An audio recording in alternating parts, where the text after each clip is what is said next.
తప్పు కాదు, తప్పు మీద తప్పు. ఇన్నాళ్ళు మనం మాట్లాడుతూ వస్తుంది ఏంది?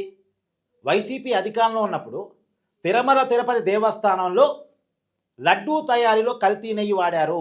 అసలు నెయ్యి కాదది, కెమికల్ పదార్థం.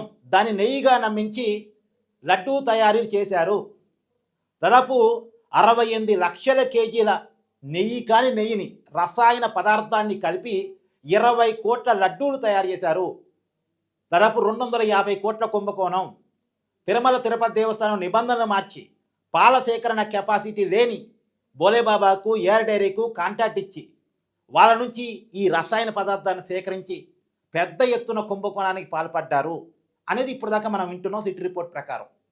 కాకపోతే సిట్ రిపోర్ట్లో యాన్యువల్ ఫ్యాట్ నిర్ధారణ కాలేదు కాబట్టి, వైసీపీ నాయకులైనటువంటి వైవి సుబ్బారెడ్డి మీద, భూమన కరుణాకర్ రెడ్డి మీద కేసులు నమోదు కాలేదు కాబట్టి మేమే తప్పు చేయనట్టే అంటున్నారు జగన్మోహన్ రెడ్డి గారు. సరే, నువ్వు సిట్ రిపోర్ట్ని అయితే అగ్రీ చేస్తున్నావు కదా, సిట్ రిపోర్ట్ని అగ్రీ చేస్తే అదే సిట్ రిపోర్ట్ చెప్తుంది యానిమల్ ఫ్యాట్ నిర్ధారణ కాకపోవచ్చు కాక, కానీ కెమికల్ పదార్థంతో నెయ్యి కాని నెయ్యిని వాడారు అని చెప్తుంది. పాల సేకరణ కెపాసిటీ లేని ఏఆర్ డైరీకి టెండర్ ఒప్పజెప్పారు అని చెప్తా ఉంది.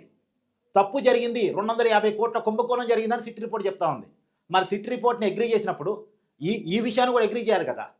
తప్పు జరగలేదని సిట్ చెప్పట్లేదు, కాబట్టి యానిమల్ ఫ్యాట్ విషయాన్ని చెప్పలేదు అంతే, దాన్ని నిర్ధారించలేదంటే. అంటే యానిమల్ ఫ్యాట్ కలవకపోతే కెమికల్ పదార్థంతో కృత్రిమ నెయ్యిని సప్లై చేస్తే దాన్ని అగ్రీ చేస్తే అది తప్పు కాదా? సరే, ఇదొక విషయం. దీని మీద వైసీపీ టీడీపీ మధ్య, వైసీపీ కూటమి మధ్య మాటల యుద్ధం కొనసాగుతూ ఉంది ఒకేపు. ఇది పక్కన పెడితే ఇప్పుడు కొత్త విషయం ఏంటంటే, శ్రీశైలం దేవస్థానంలో కూడా ఇదే కల్తీ నెయ్యిని వాడారట, కెమికల్ నెయ్యిని వాడారట.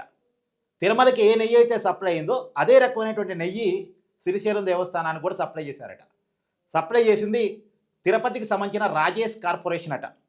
వీళ్ళకి టెండర్ ఒప్పు చెప్పారట 2022 మే నుంచి 2023 మార్చి వరకు దాదాపుగా 11 నెలల పాటు వీళ్ళు ఈ కల్తీ నెయ్యిని సప్లై చేశారనేటువంటి విషయం కొత్తగా వెలుగులోకి వచ్చింది. అలా అన్ని పేపర్లు హైలైట్ చేశాయి, లేదు అన్ని టీవీ ఛానల్స్ కూడా వార్తలు ప్లే చేస్తూ ఉన్నాయి. ఆ వార్తా కథనాల మేరకు 11 నెలల పాటు దాదాపుగా 35 లక్షల కేజీల నెయ్యిని వీళ్ళు సప్లై చేశారట. 15 కోట్ల రూపాయల చెల్లింపులు కూడా జరిగాయంట. అసలు రాజేష్ కార్పొరేషన్కు సొంత డైరీ కూడా లేదట. సొంత డైరీ లేని ఈ రాజేష్ కార్పొరేషన్ బోలేబాబా డైరీ నుంచి నెయ్యిని కొని, వాళ్ళకే పాల సేకరణ కెపాసిటీ లేదు, వాళ్ళే కెమికల్ నెయ్యి తయారు చేసి తిరుపతికి పంపిస్తున్నారు. వాళ్ళ నుంచి వీళ్ళు నెయ్యి కొని శ్రీశైలానికి సప్లై చేశారట. సో కల్తీ నెయ్యి అనేటువంటిది కేవలం తిరుమల దేవస్థానంలోనే కాదు, చాలా దేవస్థానాల్లో వాడారు అనేటువంటి విషయం కొత్తగా వెలుగులోకి వస్తూ ఉంది. ఇప్పుడు శ్రీశైలం దేవస్థానంలో వాడారు అనేటువంటి విషయం దాదాపు 11 నెలల పాటు వాడారు అనేటువంటి విషయం వెలుగులోకి వచ్చింది. ఇలా అన్ని పేపర్లు, అన్ని టీవీ ఛానల్స్ కూడా ఇదే విషయాలు హైలైట్ చేస్తూ ఉన్నాయి.